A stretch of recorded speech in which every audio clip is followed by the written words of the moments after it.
Don't end up like your mom. The words came out clean and sharp, cutting through the Sunday brunch noise like a knife through butter. My brother Marcus leaned back in his chair, gestured toward my daughter Emma with his champagne flute, and kept talking.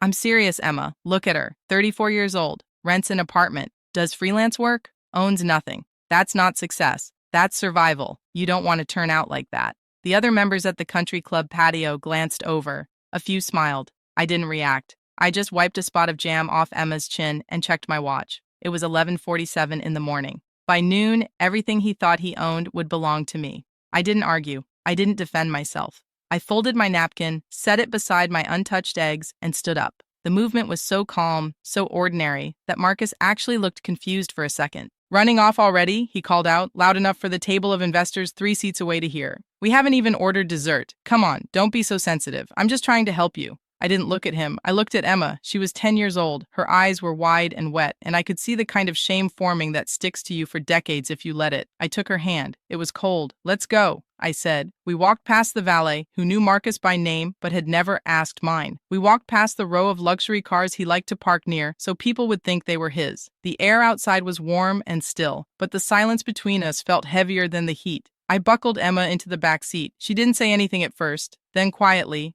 Mom, is Uncle Marcus right? Are we nobody? I paused. My hand rested on the doorframe. I looked at her and felt something inside me lock into place. Not break. Lock. No, I said. Uncle Marcus is loud. There's a difference. I closed the door. I walked around to the driver's side, but before I got in, I leaned against the car and pulled out my phone. The screen was bright in the sun. I opened my encrypted app and scrolled to a contact listed only as David. David was Marcus's chief operating officer. He was also the man I'd hired 3 years ago to keep the company running while Marcus played CEO. I typed 2 sentences. Activate the Sterling clause. Board meeting at 3 p.m. today. I watched the message deliver. Then I watched it turn to read. 3 seconds later, 3 dots appeared. Then they disappeared. David knew better than to reply. He knew what Sterling meant. It meant the grace period was over. I put the phone back in my bag. People always ask how Marcus didn't know. How could someone run a company for 3 years and not realize his own sister was the majority shareholder? It seems impossible. But Marcus had a specific kind of blindness. He was always the loudest person in the room, and he believed that if power didn't announce itself, it didn't exist. For 3 years, he'd been emailing my holding company, Crescent Capital, asking for funding. He wrote long emails about vision and growth, using the same charm he used on his golf buddies. He never suspected me because his ego wouldn't allow it. To Marcus, I was just Rachel, the one who rented, the one who did contract work, the one who drove a 5-year-old sedan. He couldn't imagine that the failure sitting across from him at brunch could buy and sell him before breakfast. I got into the driver's seat and started the engine. It hummed to life, quiet and dependable.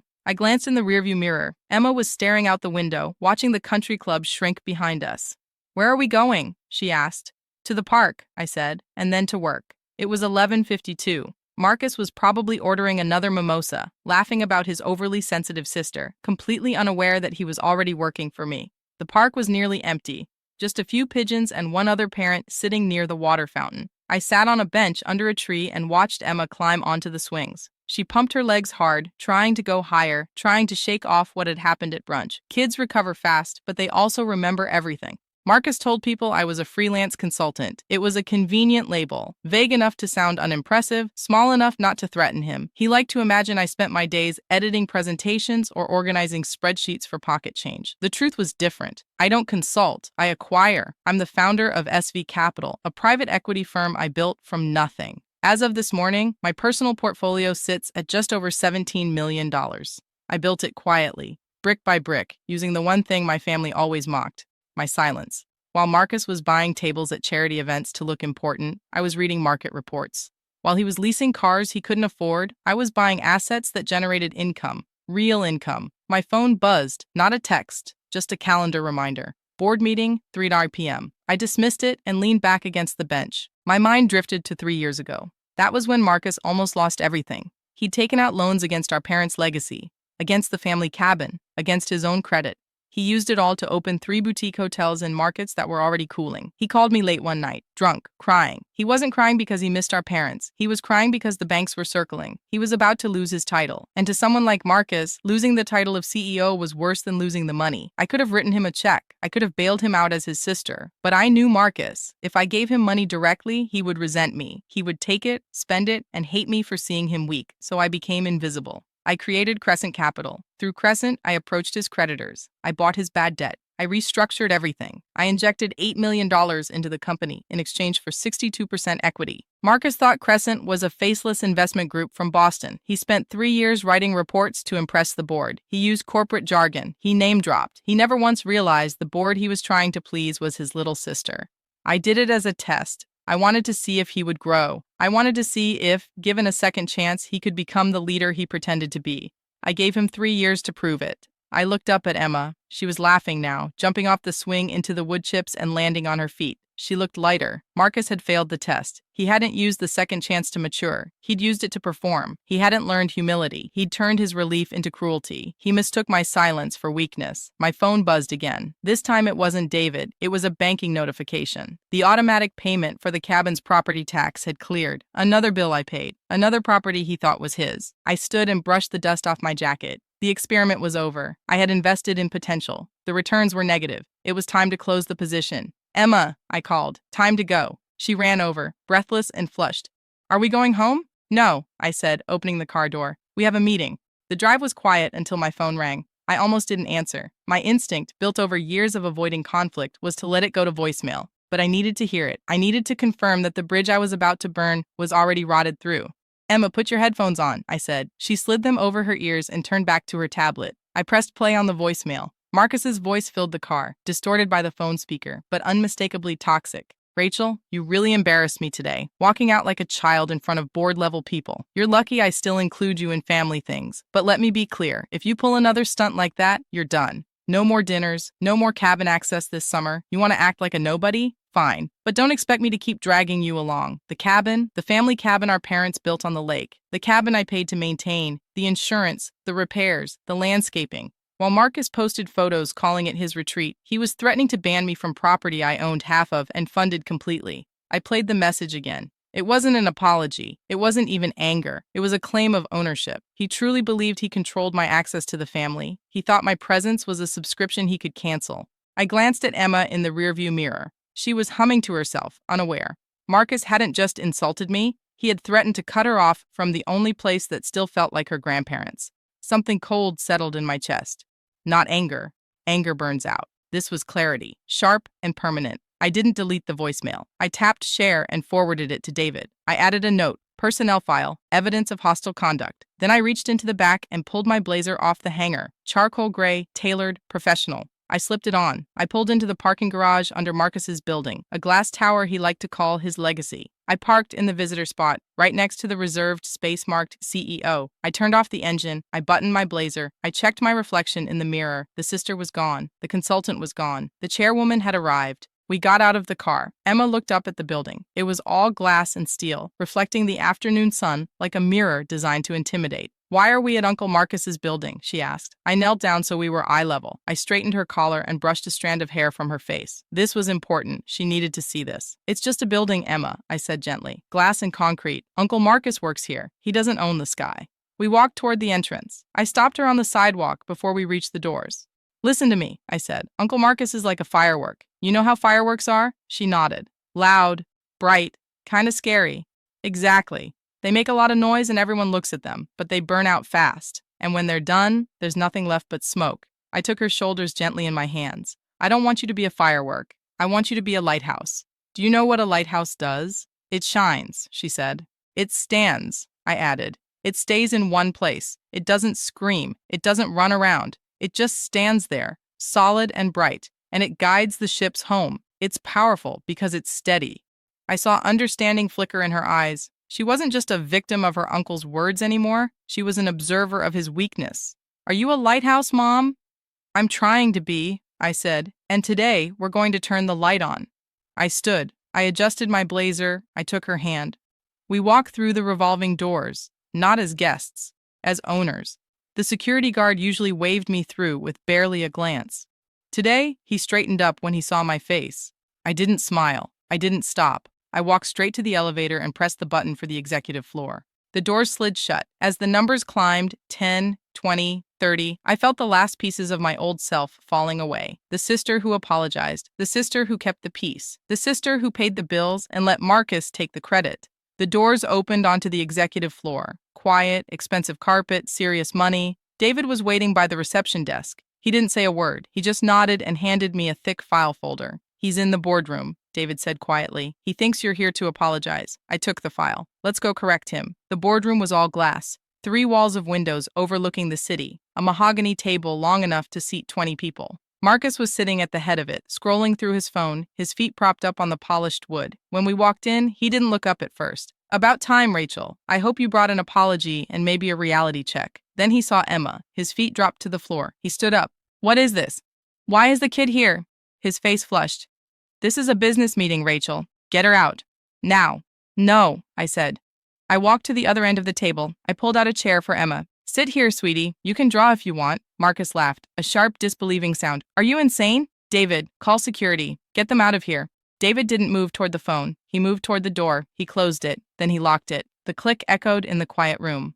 Marcus looked at David, then at me. His expression shifted. Confusion. Then the first flicker of fear. I sat down at the opposite end of the table. I didn't say anything. I just slid the file folder across the glass surface. It spun perfectly, stopping inches from his hand. "Open it," I said. Marcus sneered. "What is this? A resignation letter? A bill for therapy?" He flipped it open. I watched his eyes. I watched them scan the first page, the incorporation documents for Crescent Capital. Then the second page, the cap table showing Crescent owning 62% of Marcus Hospitality Group. Then I watched his eyes land on the signature line at the bottom.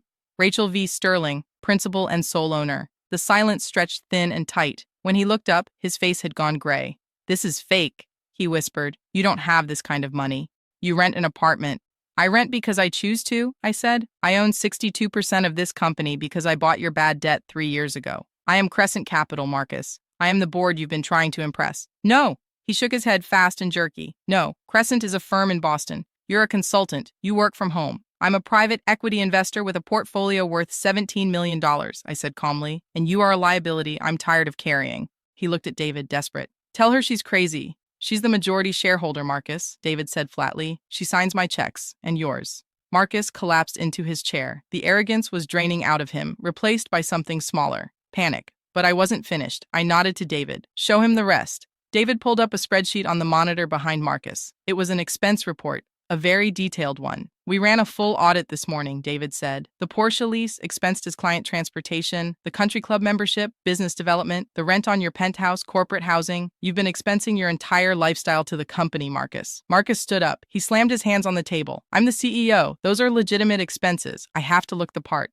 "You don't own that Porsche, Marcus," I said. My voice was calm, almost soft. "The company leases it. You don't own your apartment. The company rents it. You don't even own that suit. The company credit card paid for it." I leaned forward slightly. "You're a paper tiger. You look fierce on the outside, but inside, you're made of debt. You built a life on money you didn't earn, status you didn't create, and a company you don't own." I paused. "And today, the bill is due." Marcus stared at the screen, then at me. Then at Emma, who was watching him with wide, careful eyes. He realized, finally, that there was no audience left to perform for. The glass walls weren't displaying his power anymore. They were displaying his nakedness. "Rachel," he said. His voice cracked. "We're family." "Yes," I said. "We are." The word hung in the air, heavy, unfinished. Marcus looked at me. His eyes darted from the expense report to my face, searching for the sister who used to loan him gas money. The sister who covered his bar tabs in college. "You can't do this," he pleaded. "I'm your brother. Mom and Dad wouldn't want this." "Mom and Dad left us a legacy of hard work," I said. "You turned it into a performance, a show." "I'll pay it back," he said quickly. "I'll fix it. Just give me time. Don't ruin me, Rachel. Please." I looked at him, really looked at him. He was sweating through his expensive shirt. His hands were shaking. He looked pathetic. And for the first time in my life, I felt absolutely nothing for him. No anger, no pity. Just the cold math of an investor cutting a bad position. "I'm not going to ruin you, Marcus," I said. Hope flickered in his eyes. "You're not?" "No, I'm going to save you by teaching you the one thing you've never learned." I turned to David. "Repossess the car today. Cancel the country club membership immediately. Terminate the lease on the penthouse. He has 30 days to vacate." Marcus's face crumbled. "My car, my apartment. Where am I supposed to live?"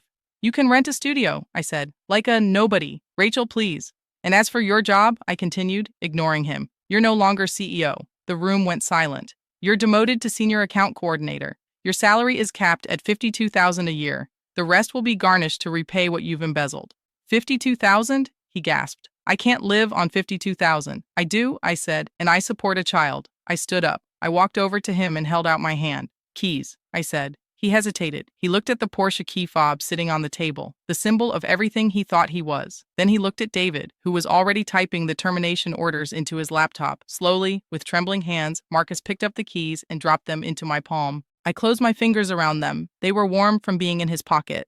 "You're not fired, Marcus," I said. "You're going to work. You're going to report to David every morning at 8. You're going to learn how to read a profit and loss statement. You're going to learn what things actually cost." I turned to Emma. She was watching us, her face serious and calm. "See, Emma," I said, holding up the keys. "A nobody can sign the paycheck. A nobody can take away the toys. Power isn't about being loud. It's about owning the keys." Marcus slumped in his chair. A man hollowed out. He had lost his car, his home, his title, and his dignity. But I hadn't destroyed him. I had stripped away the costume so he could finally, maybe, become a real person. "Let's go," I said to Emma. We walked out of the boardroom, leaving Marcus alone in his glass box. The door clicked shut behind us. A final sound. As we walked down the quiet hallway, I dropped the Porsche keys into David's hand. "Sell it," I said. "Put the money back into operations." "Understood," David said. "Good to see you, Rachel." "You too, David." We took the elevator down. When the doors opened to the lobby, the afternoon sun was pouring in through the glass, warm and golden. We walked out to my sedan. It wasn't a Porsche, it wasn't leased, it was mine. The drive home was different. The silence in the car wasn't heavy anymore. It was light, like the air after a thunderstorm breaks. Emma had taken off her headphones. She was looking out the window, but this time, she wasn't just watching the world go by. She was studying it, like she was trying to figure out how it all fit together. "Mom?" she asked, turning to me. "Yeah? Is Uncle Marcus going to be okay?" I thought about it. I didn't want to lie to her. "He's going to be tired," I said honestly, "and he's going to be humbled. But yes, he'll be okay. In fact, he might finally be happy, because for the first time in his life, he's going to earn what he has, and that's the only thing no one can ever take away from you." She nodded slowly. I could see her processing it. We pulled into the driveway of our rental house. It didn't look like a failure to me anymore. It looked like a fortress. It looked like freedom. We went inside, kicked off our shoes, ordered pizza. That night, after Emma was in her pajamas brushing her teeth, I opened my laptop at the kitchen table. My inbox was full of the usual updates: portfolio reports, market summaries, quarterly reviews. But one email stood out. It was from Marcus. The subject line was blank. I opened it. There was no long explanation this time. No excuses, no talk of vision or legacy. Just one line: "I'll be there at 8. I didn't reply. I didn't need to. I clicked archive and watched the message disappear into the digital vault. The transaction was complete. "Mom, can you help me with math?" Emma asked, dropping her workbook onto the table next to my laptop. "Always," I said. "What are we working on?" "Compound interest." I smiled. I pulled her chair closer to mine. "It's what happens when you do small, smart things over and over again, quietly, while everyone else is trying to hit a home run." I watched her head bend over the paper. Her pencil moved steadily across the page. She wasn't loud, she wasn't flashy, she was just doing the work, she was building. My brother had spent his life trying to be a firework, desperate to be seen. I had spent mine becoming the sky, vast, silent, and owning everything the fireworks tried to light up. The next morning, I woke up early. The house was still quiet. I made coffee and sat at the kitchen table with my laptop. I had 3 portfolio reviews to finish before 9. Normal work, the kind that doesn't announce itself. My phone buzzed at 7:53. It was David. He's here, early, waiting in the lobby. I set my coffee down. I hadn't expected that. Marcus was never early. Marcus was never on time. "Put him in conference room B," I typed back. "I'll be there at 9. I finished my coffee. I showered. I dressed in a simple gray suit. No jewelry, no accessories, just clean lines and quiet confidence. Emma was eating cereal when I came downstairs. "Do you have to go to work?" she asked. "Just for a little while," I said. "Grandma's picking you up at 10 for the aquarium. Remember?" She nodded, her mouth full of cereal. I kissed the top of her head and grabbed my bag. The drive to the office was calm. Traffic was light. The morning sun was soft through the windshield. I parked in the same visitor spot as yesterday. I walked through the lobby. The same security guard nodded. This time, he said good morning. I took the elevator to the executive floor. David was waiting outside conference room B. He handed me a tablet without a word. On the screen was a live feed from inside the room. Marcus was sitting at the table. His hands were folded. He wasn't on his phone. He wasn't texting. He was just sitting there, waiting. "He looks different," I said. "He sold the watch," David said quietly, "and the cufflinks. Posted them online last night." I checked. I nodded. I handed the tablet back. "Give me 5 minutes," I said. "Then bring in the orientation packet." I opened the door. Marcus looked up. He stood halfway, then sat back down, like he wasn't sure what the protocol was anymore. I sat across from him. I didn't say anything at first. I just looked at him. He looked older, tired. His shirt was wrinkled. His hair wasn't styled. He looked like a man who had slept poorly and woken up in a life he didn't recognize. Thank you for being on time, I said. He blinked, like he'd expected me to yell, to gloat, to punish him. I brought a notebook, he said quietly, and a pen. Good, I said. David knocked once and entered. He set a thick binder on the table in front of Marcus. Employee handbook, job description, code of conduct. Marcus stared at it. You'll report to David, I said. He'll assign your accounts. You'll track your hours. You'll submit expense reports, every receipt, every mile, every meal. If it's over $15, it needs pre-approval.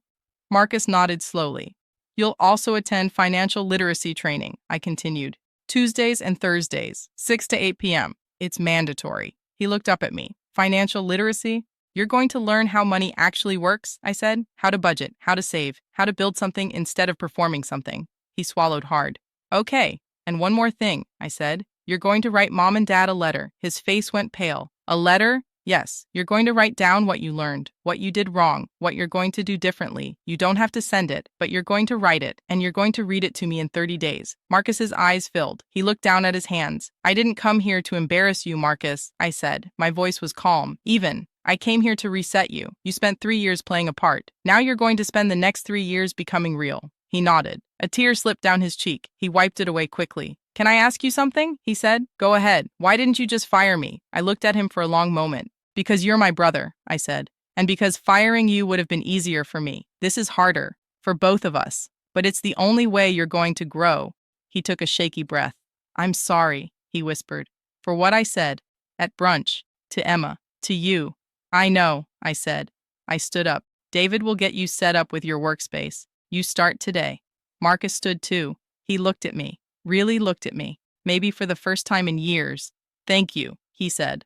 I didn't respond. I just nodded and walked out. As I walked back to the elevator, I felt something I hadn't felt in a long time. Not victory, not relief, just quiet certainty. I had done the right thing. Not the satisfying thing, not the easy thing, the right thing. And that was enough. 3 weeks passed. I didn't go back to the office. I worked from home like I always had. Quiet, efficient, invisible. David sent me weekly updates. Marcus was showing up on time. He was doing the work. He had moved into a one-bedroom apartment across town. He took the bus. He packed his lunch. The reports were dry, professional, but between the lines, I could see something shifting. On a Thursday evening, Emma and I were making dinner when my phone rang. It was David. He wants to read you the letter, David said. Tonight, if you're available. I looked at Emma. She was stirring pasta, humming to herself. Can he come here? I asked. David paused. You sure? Yes, I said. 7:30. I hung up and set the table for 3. Emma looked at me. Is someone coming over? Uncle Marcus, I said. Her face tightened. She didn't say anything. She just went back to stirring. It's okay, I said gently. He's different now. She nodded, but I could see the doubt in her eyes. At 7:28, there was a knock at the door. I opened it. Marcus stood on the porch. He wasn't wearing a suit, just jeans and a plain blue button-down. He was holding a folded piece of paper and a small bag. Come in, I said. He stepped inside. He looked around. He'd never been to my rental before. He'd always refused the invitations, saying he was too busy. Emma was sitting at the kitchen table. She looked up when he walked in. She didn't smile. Hi, Emma, Marcus said quietly. Hi, she said. I brought you something, he said. He reached into the bag and pulled out a book. It was about lighthouses, old ones, historic ones, with photographs and stories. Emma took it carefully. She opened it. She flipped through a few pages. Thank you, she said softly. Marcus nodded. He looked at me. Do you want to sit? I asked. We sat at the table. Emma excused herself and went to her room, taking the book with her. It was just Marcus and me. He unfolded the paper. His hands were shaking slightly. I wrote this 5 times, he said. I kept trying to make it sound good, but David told me to just make it true. I nodded. He took a breath, then he started reading. Dear Mom and Dad, I'm sorry. I thought I was honoring you by being successful, but I wasn't successful. I was performing. I thought success meant looking important, sounding important, being seen, but I was empty. I spent money I didn't have. I treated people like props. I hurt Rachel. I hurt Emma. I hurt myself. I didn't build anything. I just rented a life and pretended it was mine. His voice cracked. He paused, took another breath. Rachel saved me. Not by giving me money, by taking away the lie. I hated her for it at first. I thought she was cruel, but she wasn't. She was the only person who loved me enough to let me fall. I'm starting over now. I'm learning what things cost. I'm learning how to work. I'm learning how to be small so I can grow into something real. I don't know if I'll ever be the man you wanted me to be, but I'm trying to be the man I should have been all along. He folded the paper. He set it on the table. He didn't look at me. He just sat there, quiet, waiting. I didn't say anything for a long moment. I just let the words settle. Then I reached across the table and took his hand. Thank you, I said. He looked up. His eyes were red. You could have destroyed me, he said. Why didn't you? Because that's not power, I said. Power isn't about destroying people. It's about creating the conditions for them to become who they're supposed to be. He nodded slowly. I'm going to keep working, he said. I'm going to pay back every dollar. I don't know how long it'll take, but I'll do it. I know, I said. We sat there in silence for a while. Not the heavy silence of before, a different kind. The kind that comes after something breaks and starts to heal. Eventually, Marcus stood up. I should go, he said. I have the early shift tomorrow. I walked him to the door. Before he left, he turned back. Can I come to dinner sometime? He asked. Not now, but maybe. Later. When I've earned it. You don't have to earn it, Marcus, I said. But yes, when you're ready. He nodded. Then he walked out into the night. I closed the door. I leaned against it for a moment, eyes closed. Emma appeared in the hallway. She was holding the lighthouse book. Is he really different? She asked. I think so, I said, but we'll see. She nodded. Then she came over and hugged me. I'm glad you're my mom, she said. I'm glad you're my kid, I said. We stood there in the quiet hallway, just the two of us, building something real. 6 months later, Emma and I drove up to the cabin. It was early summer, the kind of weekend where the air smells like pine and the water is still cold, but you swim anyway. I hadn't been to the cabin in 2 years. Marcus used to make me feel like I needed permission, like I was a guest in a place I owned. Not anymore. We pulled into the gravel driveway. The cabin looked the same, small, wooden, peaceful. I unlocked the door and pushed it open. The smell of cedar and old books washed over me. Emma ran straight to the dock. I followed slowly, carrying our bags. The lake was smooth as glass. I sat on the edge of the dock and let my feet dangle in the water. Emma was skipping stones, counting how many times they bounced. My phone buzzed. I almost didn't check it, but it was a Saturday. People don't usually text on Saturdays unless it matters. It was Marcus. Just finished my last payment. Loan is clear. Thank you for everything. I stared at the message for a moment. Then I typed back, proud of you. 3 dots appeared, then disappeared, then appeared again. Can I visit the cabin next month? I'll bring groceries. I'll cook. I smiled. Yes. Bring Emma a new book. The dots stopped. A thumbs up appeared. I set the phone down. I looked out at the water. The sun was starting to dip behind the trees, painting the sky in shades of orange and pink. Emma came running back, breathless. Mom, I got it to skip 7 times. That's a record, I said. She sat down next to me. We watched the light change together. You know what's funny? I said. What? Uncle Marcus used to tell people this cabin was his legacy, but he never fixed the porch. He never painted the shutters. He never even paid the electric bill. Emma looked up at me. So what's a legacy then? I thought about it. A legacy is what you build when no one's watching, I said. It's the work you do in silence. It's the people you help. It's the example you set. It's not about being remembered. It's about being real. She nodded slowly. I think you're a good legacy, she said. I pulled her close. So are you. We sat there until the sun went down.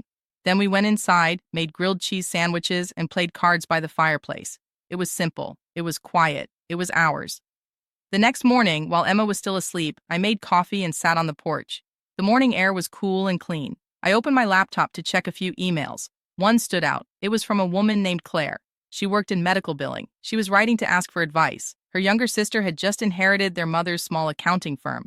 The sister was already spending money the firm didn't have, leasing office space, hiring assistants, buying equipment on credit. Claire didn't know what to do. She didn't want to embarrass her sister, but she also didn't want to watch her destroy their mother's legacy. I read the email twice. Then I started typing. Claire, I understand. It's hard to help someone who doesn't think they need it. Here's what I learned. I wrote for 20 minutes. I didn't rush. I didn't simplify. I told her the truth about patience, about structure, about loving someone enough to let them fail safely. When I finished, I hit send. Then I closed the laptop. Emma appeared in the doorway, holding her lighthouse book. Can we go out on the boat today? She asked. Absolutely, I said. She smiled and ran back inside to get her shoes. I stood up and looked out at the lake. It was calm. It was quiet. It was exactly where I needed to be. If you made it this far, thank you for listening. If this story resonated with you, I'd appreciate it if you'd hit the like button and subscribe. It really helps, and I'd love to know where you're listening from and what time it is for you right now. Drop a comment and let me know. You're part of this community, and I'm grateful you're here. 2 more stories are coming up next, and I think you're going to find them just as powerful. Thanks for being here.